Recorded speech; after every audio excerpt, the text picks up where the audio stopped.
Assalamualaikum warahmatullahi wabarakatuh. Perkenalkan, nama saya Richa Fadli dengan NIM 21231026.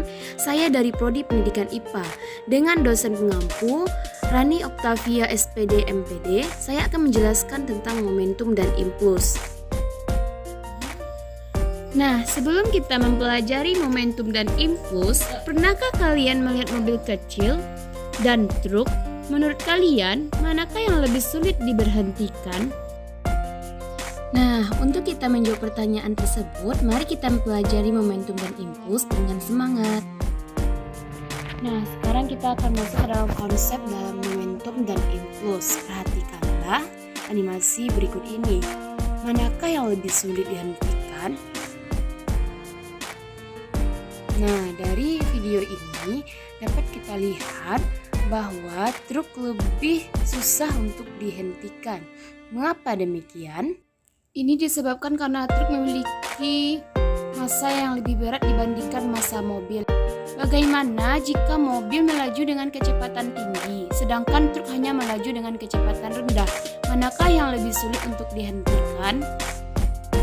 Nah, dari video ini dapat terlihat bahwa mobil memiliki kelajuan yang lebih tinggi daripada truk, di mana mobil lebih sulit dihentikan.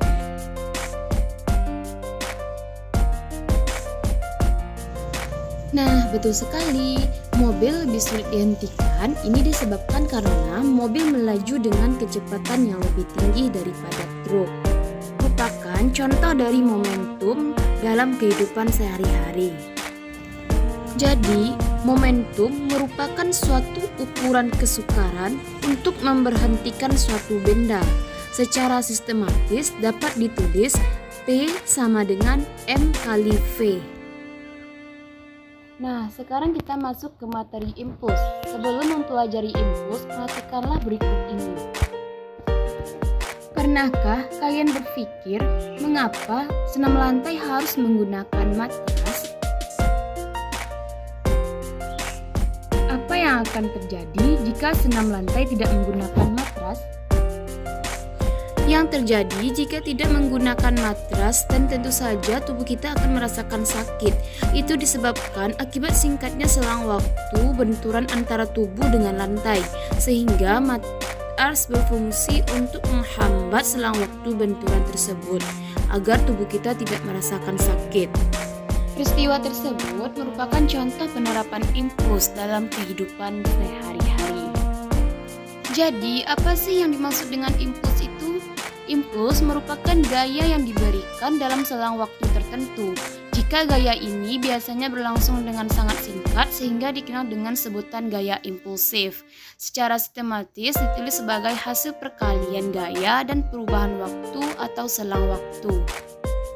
I sama dengan F kali delta T, di mana I sama dengan impuls satuannya kilogram meter per sekon, delta T sama dengan selang waktu satuannya sekon, F sama dengan gaya satuannya Newton. Sekarang kita masuk ke dalam hubungan antara momentum dan impuls. Impuls yang dikerjakan pada suatu benda sama dengan perubahan momentum yang dialami benda, sehingga impuls sama dengan perubahan momentum. Dengan rumus I sama dengan delta P. Momentum dan impuls memiliki hubungan berdasarkan hukum 2 Newton. I sama dengan F kali delta T, I sama dengan M kali A kali delta T, I sama dengan M kali delta P per delta T kali delta T, I sama dengan M kali delta V, I sama dengan M kali VT kurang V0. Dari persamaan di atas didapatkan I sama dengan delta P, di mana I sama dengan P akhir dikurang P awal.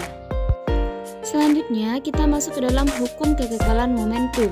Hukum kekekalan momentum berbunyi, jika tidak ada gaya luar yang bekerja pada sistem, maka momentum total sesaat sebelum sama dengan momentum total sesudah tumbukan.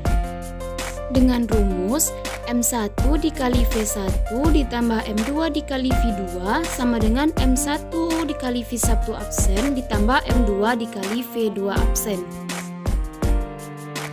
Berikut contoh hukum kekekalan momentum. Selanjutnya kita masuk ke dalam tumbukan. Tumbukan merupakan proses pertemuan dua benda bermassa yang memiliki momentum.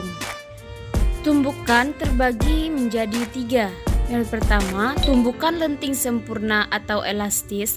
Yang kedua, tumbukan lenting sebagian. Yang ketiga, tumbukan tidak lenting sama sekali atau inelastis.